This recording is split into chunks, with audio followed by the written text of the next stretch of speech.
I'd like to thank Teddy for the kind introduction, and of course, Governor Pagananan. I'd like first to thank PHAP, Sweeney, AIM, Meta, and of course, all the stakeholders and organizers. I'd like, of course, to acknowledge the presence of the work with Secretary Buke for the work with Secretary Manolet David for Heroes for Health, work with Secretary on as ESO consultant for the syntax for 2 years. I worked with Secretary Cabral for RH and other levels, and then worked with Secretary Jerry right now for feedback. I'd like to disclose that perhaps I would have some leanings toward field health as working there right now. I work for the TCP Foundation, which is actually a group of 10,000 interns. I was the past ED president. My past life, I used to work with pharma. I used to be medical director of Pfizer. I worked there for 2 decades. I retired in 2011 with the death of my sister due to liver cirrhosis. And then I worked with DOH. A member of a coalition group for primary care.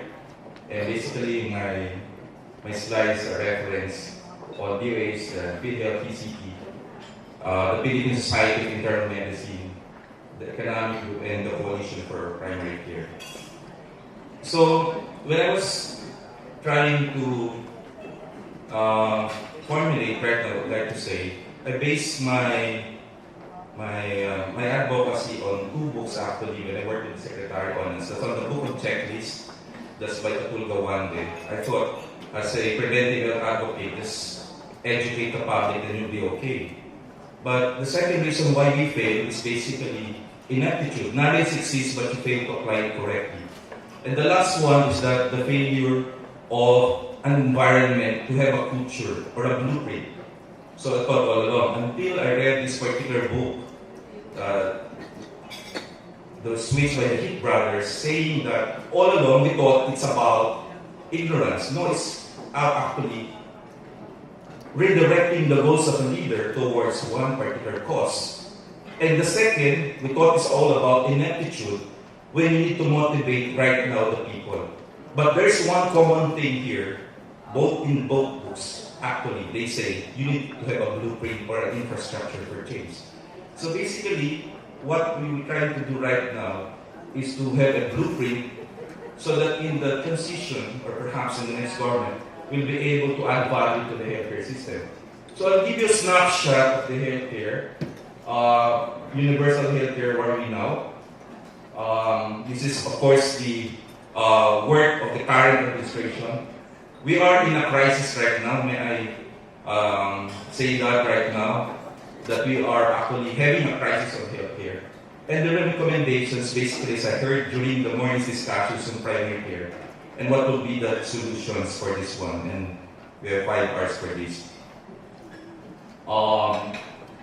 Almost 50% of deaths among Filipinos are unattended by medical doctor or allied health provider. But basically, that's it. No?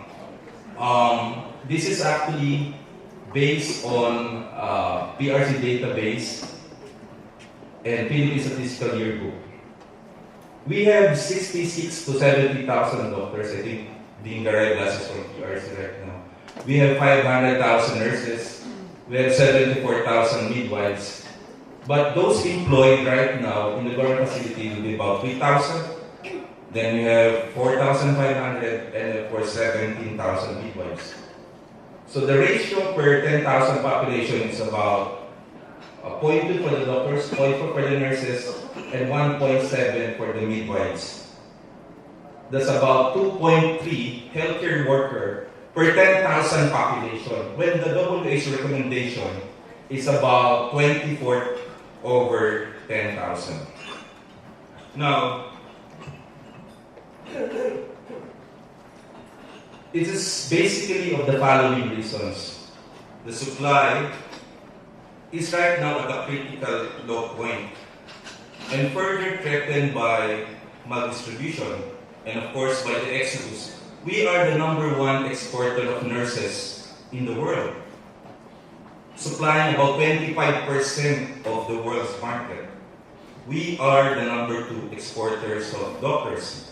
next to India, but India is a billion in terms of population. So basically, you are perhaps number one right now. So after teaching them, training them, and mentoring them, then it's just like a paper mill, then they will go to some other places, treating patients, of course, not in the Philippines, but other countries.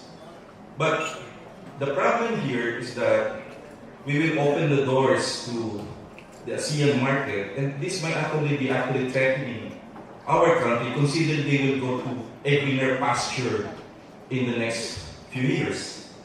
And this has been elucidated by Secretary Ona during his time. Now, we've been talking about the burden of illnesses, and this is the focus of the PhilHealth right now. The sad thing is that we have a double burden problem. A double burden problem. We are having a crisis in non-communicable diseases.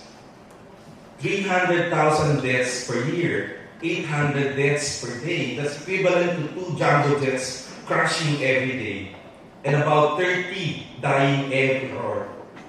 And you have right now still pneumonia and TB killing 100,000 per year. So you have a problem right now, problem with the lifestyle, and of course a problem right now with infectious diseases. Now, we have a double burden problem, and basically this is secondary to 3 chronic problems. The first is about the exodus, and because of perhaps the lack of incentives towards the healthcare profession. Now, this shortage is of course where the healthcare workers are needed most. The farther you are from Manila, the greater is the disparity in terms of the number of doctors and nurses and midwives. So the further you go, let's say to Visayas and Mindanao, you have a great shortage right now of the doctors. And Visayas and Mindanao are one of the poorest regions of the country. And it is actually ruled by dynasty. So if you go right now from Bicol, let's say to Visayas and Mindanao, then you have a problem right now because the funds are actually devolved. Now, in rural and urban facilities where they are both underpaid and overworked. My apologies for that particular comment.